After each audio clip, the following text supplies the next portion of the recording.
আল্লাহ রাব্বুল আলামিন এই হজটাকে বলতে চাচ্ছিলাম আমাদের উপরে ফরজ করে দিয়েছেন মান ইসতাতা ইলাইহি সাবিলা, যার সামর্থ্য আছে।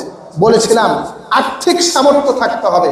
আর্থিক সামর্থ্য নেই, আর্থিক সামর্থ্য উদ্দেশ্য হলো যে আমার বাইতুল্লাহতে যাওয়া পর্যন্ত যে আর্থিক অর্থের খরচ, অর্থের প্রয়োজন, এই অর্থ আমার থাকতে হবে। আমি যেই কয়দিন থাকবো সেখানে এই অর্থ থাকতে হবে।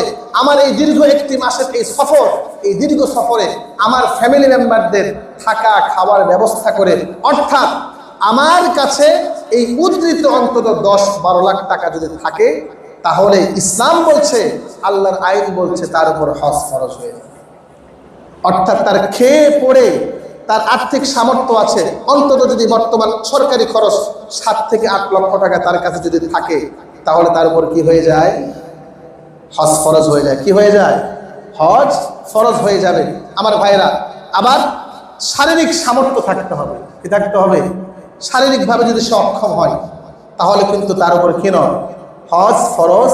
আমার কাছে এখন টাকা নাই, কিন্তু আমার কাছে যখন টাকা এসেছে তখন আমার শরীরে আর কি করে না, কুলায় না, ডাক্তার নিষেধ করে দিয়েছে, খবরদার 20 কিলো আপনি কি করতে পারবেন না, সফর আর জার্নি করতে পারবেন না। তাহলে শরীয়ত বলছে যে আপনার উপর যে দায়িত্ব ছিল, এই দায়িত্ব সাকেত হয়ে গিয়েছে, আল্লাহর পক্ষ থেকে এই দায়িত্ব শেষ।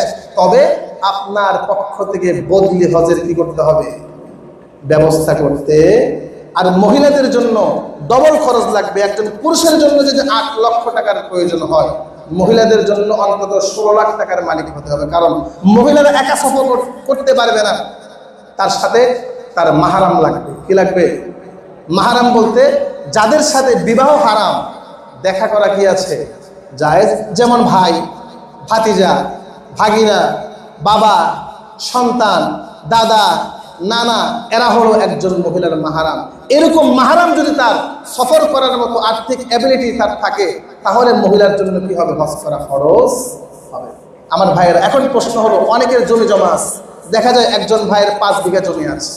এখন মাসআলা হলো, আমার যতটুকু খাবারের জন্য প্রয়োজন, মনে করেন আমার ফ্যামিলি মেম্বার আছে 4 জন, আমার জন্য 1 বিঘার যে ধান বা চাউল, এটাই আমার জন্য যথেষ্ট।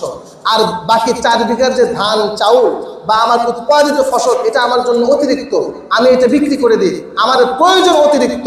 এই যে 4 বিঘা, এটাও কিন্তু এই হজের সম্পদের মধ্যে ইনক্লুড হবে। সুবহানাল্লাহ। কি হবে? এটা হজের খরচের মধ্যে কি হবে? ইনক্লুড। অর্থাৎ এটা আমার প্রয়োজনের অতিরিক্ত, এটা বিক্রি করে যদি 8 লক্ষ টাকা হয়, তাহলে আপনার উপর হজ ফরজ। এটা বিক্রি করে যদি কি হয়? 8 লক্ষ টাকা হজে যাওয়ার মতো অর্থ আমার হয়ে যায়, তাহলে কিন্তু আমার উপরে, আপনার উপরে হজ ফরজ হয়ে যাবে। খুবই গুরুত্বপূর্ণ একটা মাসলা। আমরা মনে করি যে এখনই কিসের হজ, এখন সন্তান মাত্র ছোট ছোট, এখনই যাব, দাঁড়িয়ে একটু পাকু, মেয়েকে একটু বিয়ে দিই, ছেলেকে একটু বিয়ে দিই।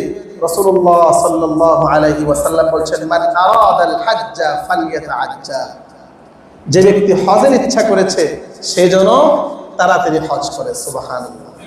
এই জন্য ওলামায়ে কেরামের মধ্যে ইখতিলাফ আছে যে হজ কি বিল ফৌর ওয়াজিব নাকি বিল তারাখি ওয়াজিব, যে হজটা ফরজ হওয়ার সাথে সাথেই কি আদায় করতে হবে না 2 বছর পরে করলেও, যদিও মতানৈক্য আছে, তবে অধিকাংশ ওলামায়ে কেরামের মত হলো ফরজ হওয়ার সাথে সাথেই আদায় করে নেওয়া উচিত। ফরজ হওয়ার সাথে সাথেই ওই ব্যক্তি ফরজ হয়েছে আদায় করলো না, ডিলে করলো, আস্তে আস্তে সে এমন অবস্থায় চলে গেল যে হজ ফরজ, কিন্তু সে না করার কারণে এখন যাওয়ারই সামর্থ্য নাই, তাহলে সে এই হজটা ফরজ হলো, আদায় না করার কারণে গুনাহগার হয়ে যাবে। কি হয়ে যাবে? গুনাহগার হয়ে যাবে। এই জন্য আমার ভাইয়েরা, আমাদের মধ্যে এমন অনেক ভাই আছে যাদের উপর হজ ফরজ, যাদের উপরে হজ ফরজ, আমরা দেরি করছি। এটা কিন্তু কোনো কারণ না। অনেকে বলে, হুজুর বাড়ি করার জন্য যদি 8 লাখ টাকা রাখি, তাহলে কি হজ ফরজ? হ্যাঁ, আপনি 8 লাখ টাকা রেখে দিয়েছেন, এখনো বাড়ি করেননি, আপনার 8 লাখ টাকা এটা প্রয়োজনের অতিরিক্ত, আপনার উপরে হজ ফরজ। বাড়ি যদি করতেই চান, 8 লাখ টাকা জমানোর আগে বাড়ি করে শেষ করতে হবে। এমন একটা পর্যায়ে থাকতে হবে আপনার সবসময়, কোনো সময় যেন আপনার প্রয়োজনের অতিরিক্ত আপনার ব্যাংক ব্যালেন্স সম্পদ 8 লাখ টাকার বেশি না থাকে, তাহলে আপনার উপর হজ ফরজ হবে না। কিন্তু আপনার জমি জমা, প্রয়োজনের অতিরিক্ত ব্যাংক ব্যালেন্স খেয়ে পরে 10 লাখ 8 লাখ টাকা আছে, তাহলে কিন্তু আপনার উপর কি হয়ে যাবে? না হুজুর এটা তো মেয়ের বিবাহের জন্য রেখেছি, আমার ছেলের স্কলারশিপের জন্য রেখেছি, আমি অমুক জায়গায় বাড়ি করবো রেখেছি। কোনো এক্সকিউজ ইসলামের কোনো জায়গা নাই। এখানে কোনো কারণ, কোনো রিজন, কোনো এক্সকিউজ চলবে না। আল্লাহ পাকের পক্ষ থেকে হজ ফরজ হয়েছে, এখানে উইদাউট রিজন আল্লাহ পাক আমার উপরে ফরজ করেছে, আমি লাব্বাইক আল্লাহর এই বিধান পালন করার জন্য সদা সর্বদা প্রস্তুত।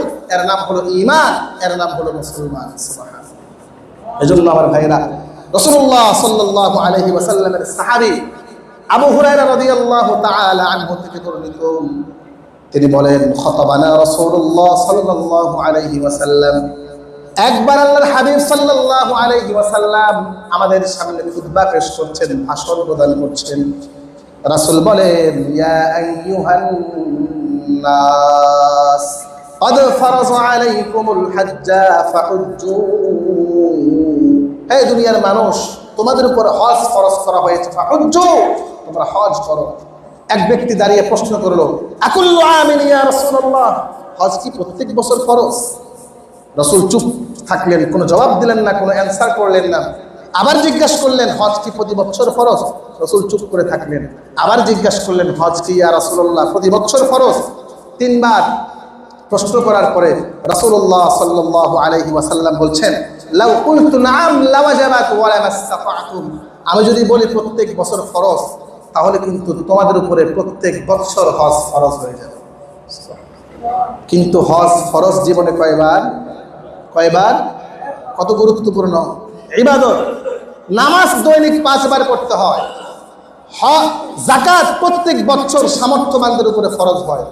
রোজা প্রত্যেক বছর নিয়মতান্ত্রিক ভাবে রোজা রাখতে হয়। কিন্তু হজ জীবনে কয়বার ফরজ? একবার ফরজ। একবার ফরজ আদায় হয়ে গেলে তারপরে তাতাওয়ু যতবার করবেন এটা নফল হিসাবে গণ্য হবে। যদি কেউ নাও যায় কোনো সমস্যা নাই। তো রাসূল বলছেন, আমি যদি বলতাম যে প্রত্যেক বছর ফরজ, তাহলে কিন্তু তোমাদের উপরে কি হয়ে যেত? অনেক কষ্ট হয়ে যেত। আমি দয়ার নবী, আমি তোমাদের কষ্ট বুঝি, এজন্য আমি বলি নাই। হজ কয়বার ফরজ? হজ একবার ফরজ। লা ইউকাল্লিফুল্লাহু নাফসান ইল্লা উসআহা, সাধ্যের বাহিরে ইসলাম মুসলমানদের উপরে কোনো কাজ চাপিয়ে দেয়নি। সাধ্যের মধ্যে যেটা মানুষ করতে পারবে, সামর্থ্য আছে, এমন কাজ ইসলাম মানুষকে দিয়েছেন।